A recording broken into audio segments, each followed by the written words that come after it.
kepala, dada, perut ke bawah. Dari 3 bagian ini yang paling merepotkan kita biasanya yang bawah, hawa nafsu. Gimana sih cara mengendalikannya? Nah, malam hari ini kita membahas itu. Yuk, kita lanjutkan ya, bahas intinya.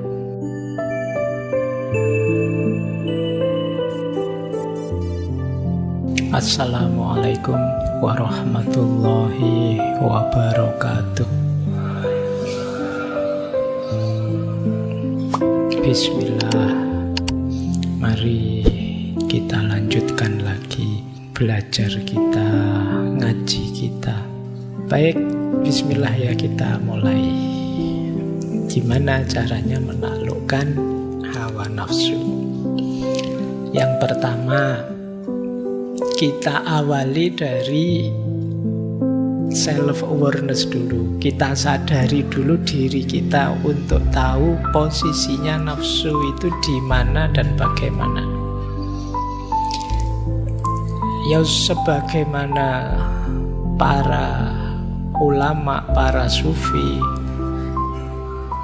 Ibnul Jauzi juga meyakini bahwa manusia itu hakikatnya ya ruhaninya. Jadi sederhana kita sering bilang manusia itu jasmani, rohani. Nah, yang inti dari manusia itu ruhaninya. Jadi kita itu hakikatnya makhluk ruhani yang diberi casing jasad seperti ini. Berarti esensi kita itu ada di balik yang fisik ini. Dan bentuknya apa? Esensi di balik fisik yang rohani tadi namanya kita menyebut jiwa atau nafas. Jadi ini nanti dibedakan ya, nafas yang jiwa dengan nafas yang syahwaniyah atau syahwah, atau kita menambahi kalau di Indonesia dikasih kata-kata hawa nafsu, syahwat. Jadi karena kalau di Indonesia syahwat itu ya bahasa Indonesia ini nafsu. Tapi di sini nafas artinya jiwa. Jadi esensi kita itu ada di nafas, ada di jiwa. Fisik ini hanya casing. Kalau kata Imam Ghazali, fisik ini kholaq, ciptaan yang sifatnya ijbari. Jadi casing itu pokoknya diberi paketan jadi. Beda dengan nafas jiwa. Kalau jiwa itu isinya banyak paket potensi. Bisa ini, bisa itu. Mau jahat bisa, mau baik bisa, itu ada di jiwa. Tapi kalau fisik ini paket, sudah paket jadi. Kita tidak bisa nawar. Baik, menurut Syekh Ibnu Jauzi, jiwa kita itu unsurnya 3. Yang pertama akli, yang kedua ghadabi, yang ketiga syahwani. Jadi akal, daya rasional, kemudian ghadabi itu amarah. Jadi hasrat, ambisi, keinginan. Yang ketiga syahwaniyah. Syahwaniyah itu syahwat, dorongan. Nah, ini sebagaimana para ulama yang lain, beliau menyebut bahwa daya jiwa itu harus kita kendalikan. Jangan dibiarkan jalan sendiri. Kenapa? Karena dia bisa positif, bisa negatif. Jadi dimensi jiwa kita tadi loh, jangan kita biarkan saja. Oleh Allah kita diberi pilihan untuk milih. Awas keliru menghidupkannya. Akal itu bisa positif, bisa negatif. Positifnya akal apa? Yuk kita pakai untuk berpikir, mencari pengetahuan, mencari hikmah, menemukan pola hidup terbaik dengan akal kita.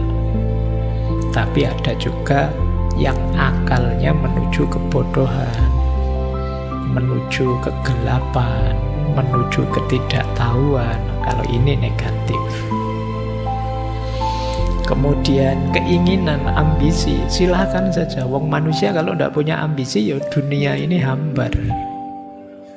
Kalian kan sering menyalahkan keinginan, menyalahkan cita-cita. Saya tidak usah punya banyak cita-cita. Keinginan sumber penderitaan. Kan kamu sering begitu. Loh, tapi kalau orang tidak punya keinginan, ya dunia ini mandek. Kalian berangkat ke sini itu kan dasarnya juga keinginan kan. Kalian kuliah ya karena keinginan. Kalian kawin ya karena keinginan. Kalian bercita-cita kemarin demo ya karena keinginan. Kalau tidak punya keinginan sama sekali, mati dunia ini. Jadi ini yang namanya nafas amarah, atau istilah beliau juz'un ghadabiyun. Nah, keutamaannya yang amarah ini, nama istilah beliau adalah syaja'ah, berani. Beranilah bercita-cita. Ada orang yang tidak berani, namanya pengecut. Tidak berani berkeinginan, tidak berani bercita-cita. Meskipun jangan berlebihan. Berlebihan namanya nekat. Jadi berani itu sudah tengah-tengah, sudah pas. Berani itu kan berarti orang penuh perhitungan. Siap, saya merasa bisa, ayolah, itu berani namanya. Tapi kalau tidak ngukur kekuatan diri, nekat saja, itu namanya bukan berani tapi bablas, nekat. Ada orang yang ingin saja tidak berani, padahal mungkin mampu, itu namanya pengecut. Loh, ini kan harus dikendalikan. Kalian harus ngukur kekuatanmu, kemudian niat, ayolah. Ada banyak hal yang sebenarnya kalian bisa lakukan, tapi sampai hari ini belum jalan. Kenapa? Syaja'ahnya kurang. Terlalu banyak pertimbangan, ketakutan ini, ketakutan itu. Saya pingin sih Pak, apalah, sholat tahajud yang tekun gitu. Tapi nanti kalau jam tidur saya berkurang, jangan-jangan nanti saya sakit ini, sakit itu. Syaja'ahnya kurang berarti. Saya pingin sih Pak tekun, rajin kayak teman-teman itu. Tapi kan tidak mesti sukses kan, tekun itu kadang-kadang juga hasilnya tidak sesuai harapan. Jadi kamu mikir aneh-aneh, akhirnya tidak jalan, padahal sebenarnya kamu bisa. Itu berarti syaja'ahnya kurang. Boleh kamu cek nanti ya, ada berapa banyak rencanamu yang sampai hari ini tidak jalan. Padahal kalian sudah merencana sejak dulu semester 1. Mungkin dulu sebelum kamu kuliah misalnya, di awal-awal kayak sekarang banyak mahasiswa baru itu di pikirannya idealisme banyak sekali. Besok ya kalau bisa saya rajin ke perpus lah di Sambi, kalau Senin Kemis puasa lah di Sambi, nanti kalau sering-sering bikin tulisan, kalau kos-kosannya di dekat masjid nanti tiap hari ke masjid terus bisa itikaf. Bayanganmu kan ngono. Begitu dilakukan tidak ada yang jalan sama sekali. Itu kalau bahasa ini namanya kurang syaja'ahnya. Kamu tidak berani memulai untuk hal-hal baik yang sebenarnya sudah kamu niatkan. Maka ini harus hidup nafas bagian kedua ini, meskipun jangan berlebihan, meskipun jangan tidak dikontrol. Yang ketiga ada nafas syahwaniyah. Kalau ini berhubungan dengan makan, minum, kawin, dan yang sejenis itu. Syahwat, mencari nikmat, mencari enak. Nah, itu syahwat namanya. Loh, ini harus dituruti, harus dipenuhi, meskipun sama seperti tadi. Jangan berlebihan, jangan kekurangan. Pasnya nafsu syahwaniyah namanya iffah. Iffah itu menjaga diri, menjaga kehormatan diri, itu iffah. Penuhi secukupnya, kalian akan terhormat. Kalau tidak kalian penuhi, hidupmu sengsara. Kalau terlalu kamu umbar, ya kamu lepas kendali, ya hidupmu kacau, tidak teratur. Penuhi saja secukupnya. Makan, bahkan rumusnya Rasulullah kan ya sebelum kekenyangan kamu berhenti. Kalau lapar baru makan. Terlalu banyak makan, terlalu serakah, mentang-mentang makan bersama terus kamu los pokoknya. Mumpung prasmanan Pak, muter sampai 4 kali misalnya. Loh, itu kan orang lihat kamu kehilangan iffah, kehilangan kehormatan. Kamu diketawain orang, kamu dipandang rendah orang. Terlalu ngumbar apalah nafsu kawin, nafsu itu kan juga orang melihatnya kehilangan kehormatanmu. Alah, tiap hari kok mikir seks, terus guyonannya itu, terus kan orang terus melihatmu jadi negatif. Itu yang disebut iffah. Penuhi saja secukupnya, jadi bekal kekuatanmu untuk menempuh hidup yang lebih baik. Jangan tidak dipenuhi, akan mengganggu. Ini sebenarnya agak dekat dengan teorinya Karl Marx sampai level tertentu ya. Karena manusia itu ya di aspek materi, ekonomi itu dipenuhi kebutuhan dasarnya. Kalau ini belum terpenuhi, kamu tidak tenang untuk melakukan yang lebih tinggi dari itu. Kalau perutmu lapar, diajak belajar, diajak diskusi, ya puyeng, yang terbayang angkringan sama kafe. Tapi kalau sudah kenyang, sudah nyaman, kamu bisa belajar lebih anteng. Itulah syahwaniyah. Jadi ini 3 komponen jiwa kita. Komponen tadi 3 tadi punya 3 daya. Kalau ini kekuatannya. Kalau yang awal tadi, yang akal tadi, namanya daya, namanya fuad. Fuad itu ya, orang sering menyebut hati nurani paling dalam, tapi sebenarnya ini hubungannya dengan kepala. Daya rasional. Jadi daya jiwa yang mampu menerima informasi kemudian mengolahnya dengan akal. Daya berpikir. Kemudian soder. Soder itu dada. Ini simbolnya dada, maksudnya hati berhubungan dengan rasa. Kemudian hawa. Hawa itu daya yang tadi ya, yang ketiga syahwaniyah tadi, berhubungan dengan perut dan kemaluan. Jadi ini simbol dari kesenangan. Makan, minum, hasrat seksual. Jadi akal punya fuad, kemudian yang amarah tadi ada soder, dan yang syahwaniyah ada hawa. Kepala, dada, perut ke bawah. Ini dulu pernah kita bahas detail ya ketika Imam Ghazali di Kimya'us Sa'adah.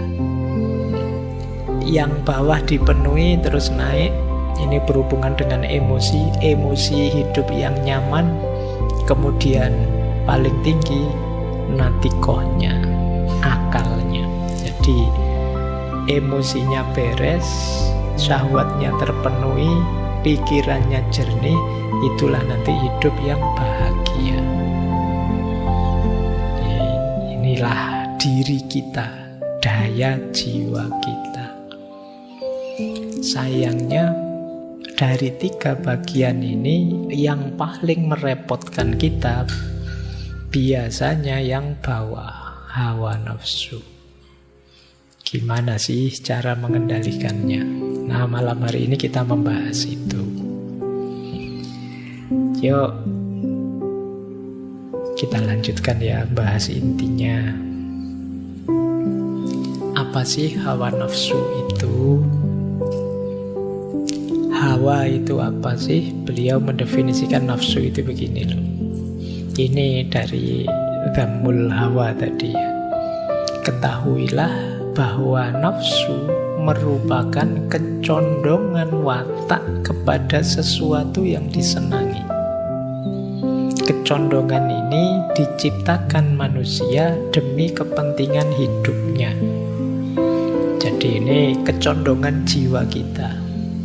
Kenapa kok kita condong ke sini atau condong ke situ? Biasanya untuk kepentingan hidup kita. Kenapa kita senang makan? Kenapa kita senang minum? Kenapa kita senang seks misalnya? Itu ada dorongan dari jiwa kita untuk menuju ke sana. Demi apa? Kelestarian hidup kita. Jadi, Pak, kok Allah ngasih itu ya Pak? Ya kalau kita tidak dikasih itu, kita nanti kalau dikasih isinya yang utama terus, tidak ada tentang makan, tidak ada tentang minum, tidak ada tentang seks, hidup kita selesai. Ini penting untuk mempertahankan hidup dan menemukan kebahagiaan hidup. Jadi jika manusia tidak punya kecondongan untuk makan, dia tidak akan makan. Kalau tidak makan ya habis. Kita akan innalillahi. Jadi ya meskipun tidak harus kemudian. Saya pernah kajian tentang agama dan sains, itu kan ada satu buku yang hubungannya tentang Islam dan sains. Saya lupa itu buku dari mana itu. Buku ini cerita bahwa di negara tertentu ada buku sains yang isinya itu unik. Karena semuanya dibuat tergantung. Jadi misalnya begini, makhluk hidup itu kalau tidak makan seminggu dia akan mati. Terus ditambahi kata-kata insya Allah. Itu menarik ya. Iya, semuanya ya tergantung Allah. Tapi kan harus kita pedomani bahwa kita perlu makan. Pak Ashabul Kahfi itu Pak 300 tahun Pak di gua masih hidup seger. Iyalah, itu kan mukjizat, kejadian luar biasa. Tidak bisa dijadikan pedoman untuk hidup kita yang biasa. Jadi ya tidak harus kemudian semuanya diberi insya Allah. Jadi ya meskipun semuanya kuasanya Allah, tapi kan ada sunnatullah yang harus kita pedomani dalam hidup. Makan, minum, termasuk menikah. Jadi itulah hakikatnya nafsu. Jadi jiwa kita condong ke situ untuk mempertahankan hidup kita. Termasuk tadi ada amarah. Amarah itu berguna untuk menolak hal-hal yang mungkin menyakiti kita. Maka kata beliau, tidak seharusnya kita mencela nafsu secara mutlak. Jadi yang dicela apa? Nafsu yang berlebihan, melampaui batas. Jadi melampaui batas kemaslahatan dan menolak kemudorotan. Jadi sekedar maslahat dan menolak mudorot ini saja yang kita cari, jangan berlebihan. Makan itu yo untuk bekal kita mencapai ideal yang lebih tinggi. Minum juga begitu, menikah juga begitu. Jangan finalnya hidup saya ya makan Pak misalnya ya. Eman-eman kita. Tujuan hidup kan tidak itu. Nah, yang dicela yang berlebih-lebihan seperti tadi. Baik, nah meskipun banyak orang dibelenggu oleh hawa nafsunya, berarti hidupnya diliputi oleh nafsu saja, yang dipikir perut ke bawah saja. Jadi yang dipikir nyari enak saja. Kita lihat nanti ya, apa sih jeleknya ini. Kemudian gimana cara membebaskannya. Kenapa sih kok kita tidak boleh hanya fokus pada hawa nafsu? Hati-hati. Karena hawa nafsu itu kalau meliputi diri kita, membelenggu diri kita, akan melahirkan dua fitnah. Kata Syaikh Jauzi, yang pertama namanya syubhat, yang kedua namanya syahwat. Syubhat itu hal yang tidak jelas, samar-samar, yang membuat kita ragu-ragu. Jadi ini godaannya nafsu sudah. Membuat kita bingung, membuat kita tidak mantap, membuat kita tidak yakin. Ini permainannya nafsu. Yang kedua syahwat. Syahwat itu dorongan insting atau fitrah yang membuat kita cenderung, yang kalau kita melenceng tidak terkendali, dia menghancurkan kita. Jadi gara-gara syahwat ini hidup kita, jiwa kita bisa hancur. Nanti di kitabnya Syaikh Ibnu Jauzi menyebut setidaknya ada 17 macam syahwat yang kalau tidak kita kendalikan bisa menghancurkan jiwa kita. Kita cek ya, semoga tidak ada sama sekali dalam diri kita. Semoga. Yang pertama, birahi. Usia-usia kalian ini biasanya yo sering tergoda di sini yo. Kawin merasa belum mampu, ndak kawin kok tiap hari dipameri gitu-gitu misalnya. Pikiranmu kan itu ya, salahmu dewe yang kamu buka itu terus. Ini bisa menghancurkan jiwa kamu, kepikiran tiap hari, pikiranmu penuh dengan gambar yang begitu-begitu misalnya, itu birahi namanya. Yang kedua, rakus, tamak, enak dan tidak mau berhenti, ingin terus-terusan. Jadi sudah nikmat, ingin nambah lagi, tidak mau berhenti. Ini rakus, tidak tahu kapan ngerem. Yang ketiga, kekuasaan. Nah, ini contohnya banyak. Jadi kalau sudah masuk ke situ, tidak mau berhenti, ingin terus. Hati-hati, godaan semacam ini menghancurkan jiwa. Jadi merusak. Kalau jiwa kita sudah hancur, gelap dia, tidak peka lagi mana hitam, mana putih, mana baik, mana buruk. Jadi birahi, kerakusan, kekuasaan, kalau tidak kita kendalikan akan menghancurkan hidup kita. Yang keempat, bakhil, pelit. Ini egois, tidak mau berbagi kesenangan, kebahagiaan, kegembiraan. Semua mau diborong sendiri, nyari enaknya sendiri dan keluarganya. Itu bakhil. Kok ketawa kalian? Kalian ini contohnya. Terus yang kelima, boros, tabdzir, menyia-nyiakan apa saja.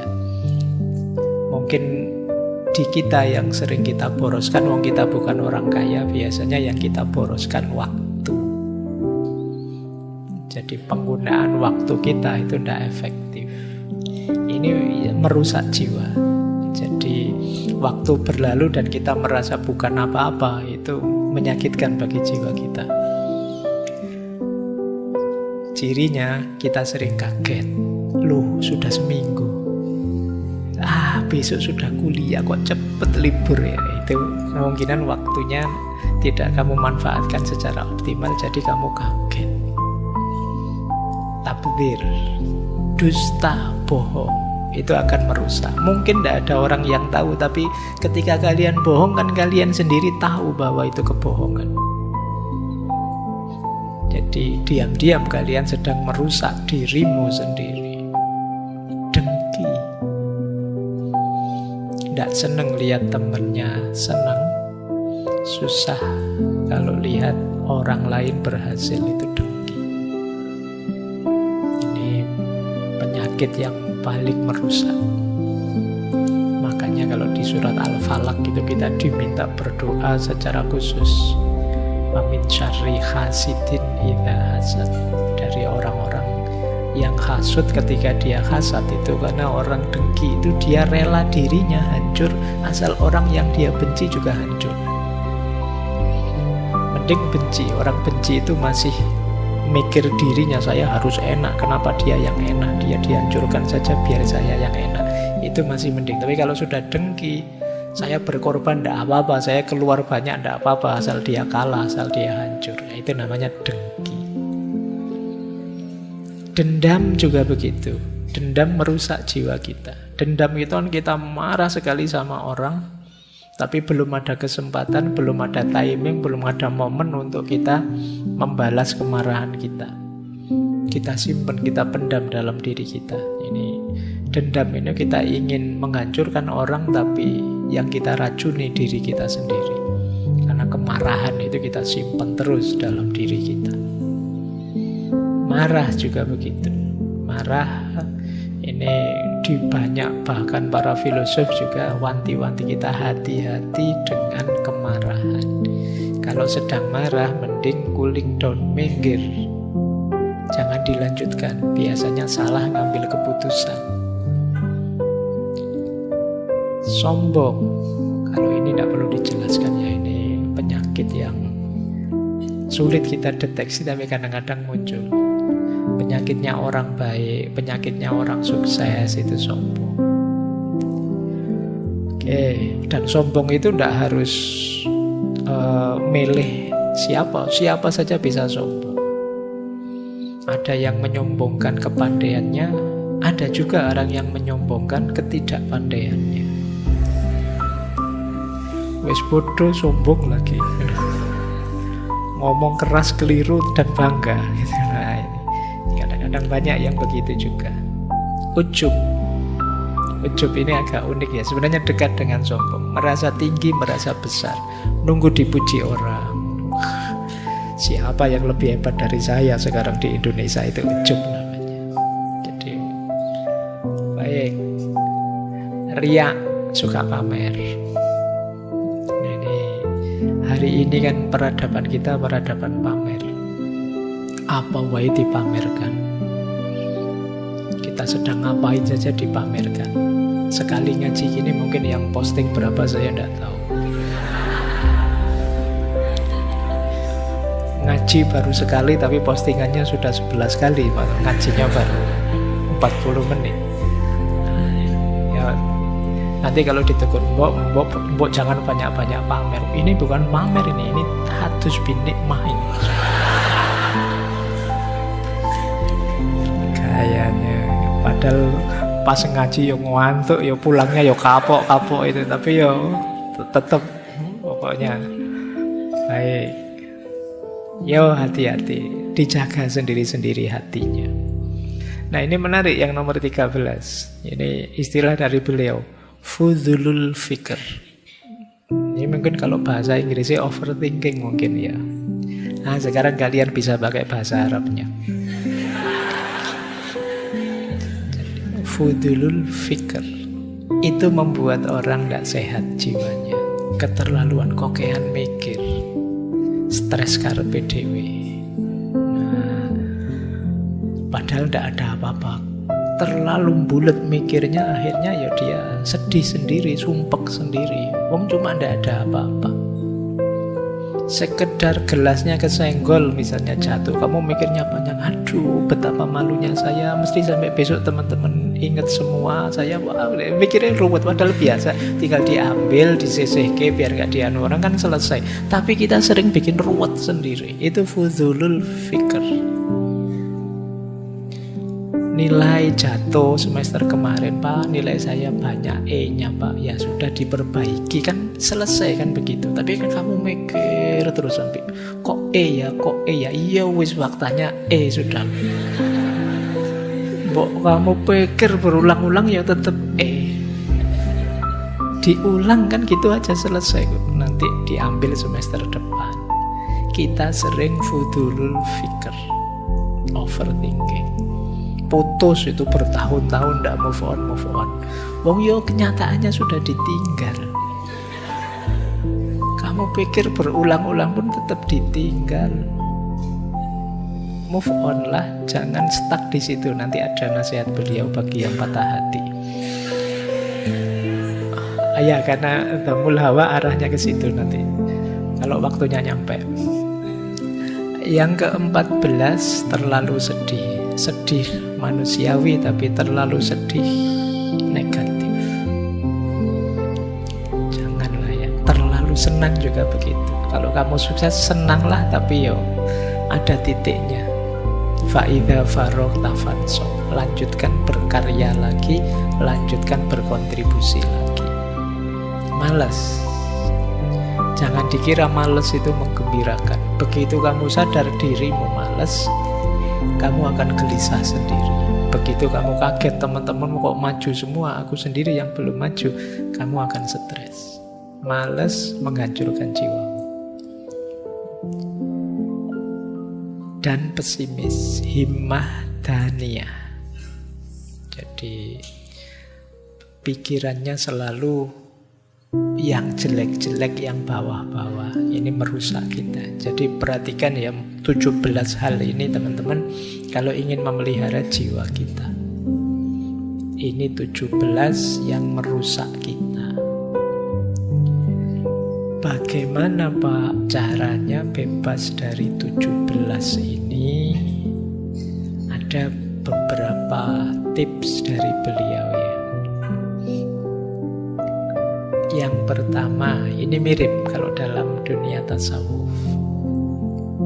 Membebaskan diri dari hawa nafsu.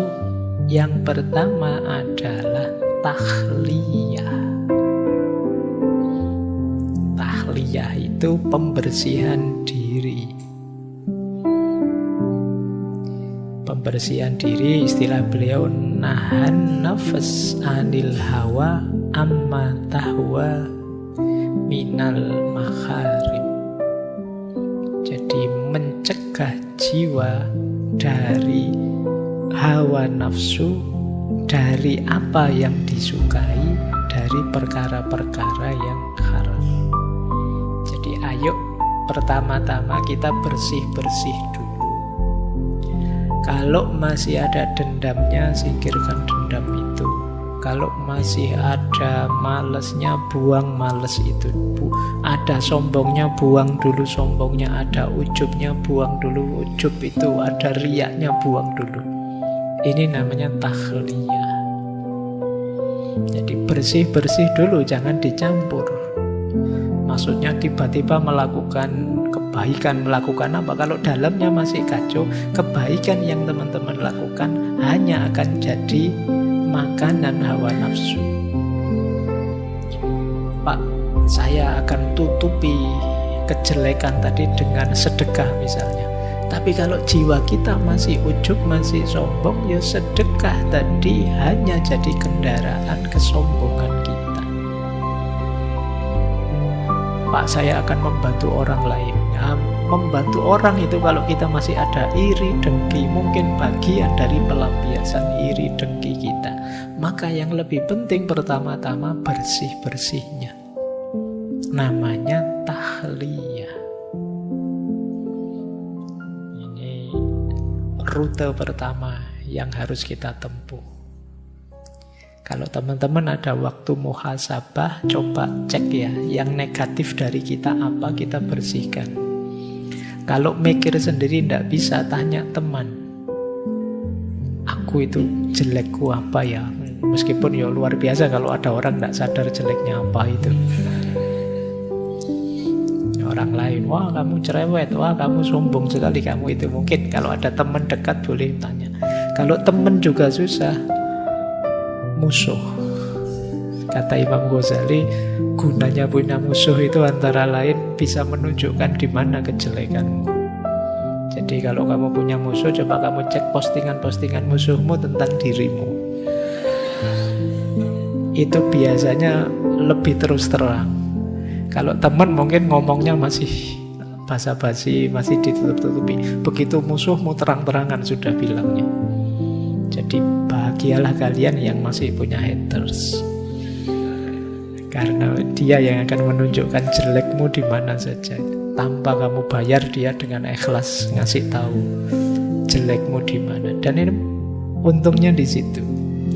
Kita manfaatkan untuk takholli, bersih-bersih diri. Jangan-jangan saya memang begitu. Oh ternyata di mata orang lain saya itu menyakitkan, saya itu pemarah, saya itu. Nah itu kita bersihkan dulu. Namanya takholli. Kalau sudah takholli, lanjut ke langkah kedua. Jadi takholli tadi bentuk masternya tahliyah. Bentuk kedua ya tahliyah. Kalau ini pakai ha. Kalau tadi tahliyah pakai kho. Kalau ini tahliyah pakai ha. Yang tadi takholli, yang ini tahalli. Kalau ini baru kita isi dengan perbuatan baik. Jadi setelah tadi dibersihkan baru diisi. man ahabba tasfiyatal ahwal falyajtahid fi tasfiyatil amal. Barang siapa yang suka kesucian dirinya, maka dia harus sungguh-sungguh menyucikan amal-amalnya. Jadi kita isi dengan amal baik sebanyak mungkin. Kalau versinya Syekh Ibnul Jauzi, rutenya tahliyah itu ini, mendaki makom-makom ini. Yang pertama mujahadatun nafas tadi ya, memerangi nafsu yang jelek-jelek. Setelah itu kita tobat.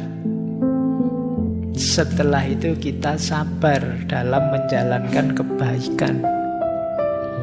Setelah itu kita muhasabah, mengevaluasi apa yang masih kurang, apa yang keliru dari yang sudah saya jalankan selama ini. Setelah itu tafakur, merenungi diri, merancang apa yang harus aku lakukan, apa yang jangan aku lakukan. Kemudian kita hiasi kebaikan itu dengan khauf, rasa takut pada Allah, sekaligus roja, harapan pada Allah. Puncaknya mahabbah. Ini saya jelaskan cepat ya, karena masing-masing nanti ada pembahasannya sendiri-sendiri. Tapi tidak malam hari ini, karena panjang kayak saya jelaskan satu-satu. Malam hari ini kita fokus melawan hawa nafsunya dulu. Kapan-kapan kita belajar. Taubat sudah pernah kita bahas, sabar sudah, muhasabah sudah, tafakur pada saatnya, khauf dan roja sudah, mahabbah sudah sering. Kalian cari satu-satu di temanya ngaji filsafat. Kalau saya jelaskan nanti ngulang. Inilah rute tahliyah. Rutenya tahalli, tapi syaratnya tahalli dulu, bersih-bersih diri. Saya lanjutkan. Nah, proses ketiga, istilah beliau kalau sudah tahliyah, sekarang tahqiq ubudiyah. Kalau tadi kan hubungan kita dengan Allah, kita bersihkan diri, kita isi dengan kebaikan-kebaikan. Sekarang kita tahqiq. Tahqiq itu kita aktualkan diri kita yang sudah baik, kita aktualkan dalam kehidupan sehari-hari. Ini namanya tahqiq ubudiyah. Jadi inilah nanti yang istilahnya Syekh Ibnul Jauzi disebut abid. Inilah seorang hamba yang sejati, yang hidupnya didedikasikan untuk ibadah kepada Allah saja. Ketika dia melakukan ibadah kepada Allah itu sebagai buahnya, otomatis dia jadi orang baik. Ketika dia jadi orang baik, dia bisa berkontribusi positif pada lingkungan dan masyarakatnya. Jadi abid itu jangan dikira orang yang ibadah saja terus di masjid saja isinya. Tidak begitu. Abid itu orang yang memang fokusnya kehambaan, tapi dengan fokus kehambaan itu justru memuncak kemanusiaannya. Jadi tidak kok lupa dengan kehidupan kemanusiaannya. Makanya banyak para sufi itu yang dulu sekaligus pejuang, banyak para sufi yang juga pahlawan, membebaskan diri dari penjajahan. Bukan berarti terus mereka tidak peduli agamanya atau kemudian meninggalkan dunianya. Tidak, dua-duanya jalan. Menjadi manusia itu yang paling ideal adalah sekaligus menjadi hamba. Menjadi hamba yang paling ideal ia menjadi manusia. Jadi ini satu paket sebenarnya. Itu kalau istilahnya Syekh Ibnul Jauzi tahqiqul ubudiyah. Jadi aktualisasi atau realisasi dari jiwa yang sudah bersih, sudah suci dalam penghambaan kepada Tuhan. Jadi ini rutenya. Saya belum menjelaskan tipsnya ya. Tips tahliyah gimana, tahaliyah gimana. Tapi diawali dari bersih-bersih, kemudian diisi dengan perbuatan baik, kemudian dibiaskan, diaktualkan dalam kehidupan sehari-hari. Inilah bukti bahwa kita sudah bebas dari jeratan hawa nafsu. Oke, saya ada beberapa quotes dari beliau. Ada banyak sebenarnya, menarik semua. Tapi saya ambilkan beberapa ya. Nanti saya baca cepat saja karena sudah mau jam 10. Bahan renungan teman-teman. Ini ngaji kitab kuning beberapa ya. Inna masyaqqatat ta'ati tadhabu wa yabqa thawabuha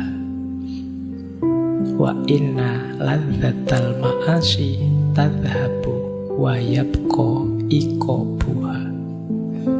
Sesungguhnya keletihan karena melakukan ketaatan pada akhirnya juga akan hilang, dan yang tersisa adalah pahalanya. Dan kenikmatan melakukan maksiat juga akan hilang, dan yang tersisa adalah hukumannya. Selelah apapun kalian melakukan kebaikan, lelahmu juga pada saatnya juga akan pulih. Capeknya hilang, tapi sekarang yang sisa adalah pahalanya, kebaikan buahnya.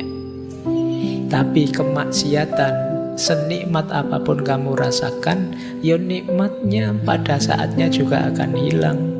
Tapi kalau itu kemaksiatan, yang tersisa adalah hukuman dan efeknya. Kalian siap-siap merasakan itu. Lanjut.